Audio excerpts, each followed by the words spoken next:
ಬೆಳಗಾವಿ ಜಿಲ್ಲೆಯ ಬೈಲಹೊಂಗಲ ಮತಕ್ಷೇತ್ರದ ಹಾರುಗೊಪ್ಪ ಗ್ರಾಮದಲ್ಲಿ ಶ್ರಾವಣ ಮಾಸದ ಪ್ರಯುಕ್ತ ಪ್ರತಿದಿನ ನಡೆದ ಭಜನೆ. ಇಂದು ಶ್ರೀ ಸಿದ್ದಲಿಂಗೇಶ್ವರ ಭಜನೆ ಕಾರ್ಯಕ್ರಮ. ಇಂದು ಮಂಗಲೋತ್ಸವ.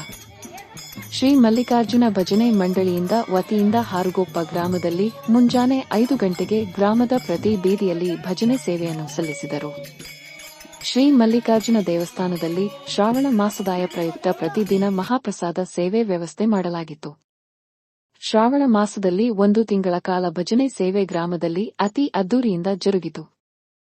ಪ್ರತಿನಿತ್ಯ ಶ್ರಾವಣ ಮಾಸದ ಪ್ರಯುಕ್ತ ಶ್ರೀ ಮಲ್ಲಿಕಾರ್ಜುನ ದೇವರಿಗೆ ದೇವಸ್ಥಾನದಲ್ಲಿ ಮಹಾರುದ್ರಾಭಿಷೇಕ ಹಾಗೂ ಸಂಜೆ ಭಜನಾ ಕಾರ್ಯಕ್ರಮ, ವಿವಿಧ ರೀತಿಯ ಧಾರ್ಮಿಕ ಕಾರ್ಯಕ್ರಮಗಳು ನಡೆದವು. ರವಿವಾರರಂದು ಶ್ರವಣ ಮಾಸದ ಪ್ರಯುಕ್ತ ಗ್ರಾಮದಲ್ಲಿ ಶ್ರೀ ಸಿದ್ದಲಿಂಗೇಶ್ವರ ಪಲ್ಲಕ್ಕಿ ಉತ್ಸವ ಹಾಗೂ ಶ್ರೀ ಮಲ್ಲಿಕಾರ್ಜುನ ಪಾಲಿಕೆ ಹಾಗೂ ಶ್ರೀ ಸಿದ್ದಾರೂಢ ಪಾಲಿಕೆ ಉತ್ಸವ ಗ್ರಾಮದಲ್ಲಿ ಪ್ರಮುಖ ಬೀದಿಗಳಲ್ಲಿ ಜರುಗಿತು. ಮಧ್ಯಾಹ್ನ ಶ್ರೀ ಮಲ್ಲಿಕಾರ್ಜುನ ದೇವಸ್ಥಾನದಲ್ಲಿ ಬಂದ ಭಕ್ತರಿಗೆ ಮಹಾಪ್ರಸಾದ ಸೇವೆ ವ್ಯವಸ್ಥೆ ದೇವಸ್ಥಾನದಲ್ಲಿ ಜರುಗಿತು. ಈ ಕಾರ್ಯಕ್ರಮದಲ್ಲಿ ಪತ್ರಯ್ಯ ಹಿರೇಮಠ ಸ್ವಾಮಿಗಳು ಶ್ರೀ ಮಲ್ಲಿಕಾರ್ಜುನ ದೇವರ ಅಭಿಷೇಕ ಹಾಗೂ ಪೂಜಾ ಕಾರ್ಯಕ್ರಮ ನೆರವೇರಿಸಿದರು.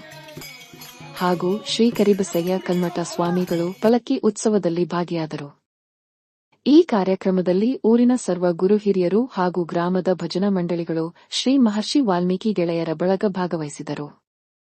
ಈ ಕಾರ್ಯಕ್ರಮದಲ್ಲಿ ಈರಪ್ಪ ಪೂಜೇರಿ, ವೀರಭದ್ರ ತಳವಾರ, ರಾಚಯ್ಯ ಕಲ್ಲಯ್ಯನವರ, ನಾಗಪ್ಪ ಪೂಜೇರಿ, ಬಸವರಾಜ ದಂಡಿನ, ಸಿದ್ದಪ್ಪ ಪೂಜೇರಿ, ಕಲ್ಮಶೆ ತುಳಜನ್ನವರ, ರೇವಪ್ಪ ಗೊಡಚಿ, ಚಂದ್ರು ಔಸುಡಿ, ಮಂಜುನಾಥ್ ಬಡಿಗೇರ, ಪ್ರಕಾಶ ಸಾಲಿ, ಶಿವಪ್ಪ ನಿಲ್ಲಪ್ಪನ್ನವರ, ಸಿದ್ದಪ್ಪ ಹುದ್ದಾರ, ಬಾಳಪ್ಪ ಹಡಪ್ಪದ, ಬರಮಪ್ಪ ಸುರಪ್ಪನ್ನವರ, ರುದ್ರಪ್ಪ ಕೆಳಗಾನೂರ, ಚಿದಾನಂದ ಪೂಜೇರಿ ಹಾಗೂ ಗ್ರಾಮ ಸಮಸ್ತ ಗುರು ಹಿರಿಯರು ಭಾಗವಹಿಸಿದ್ದರು.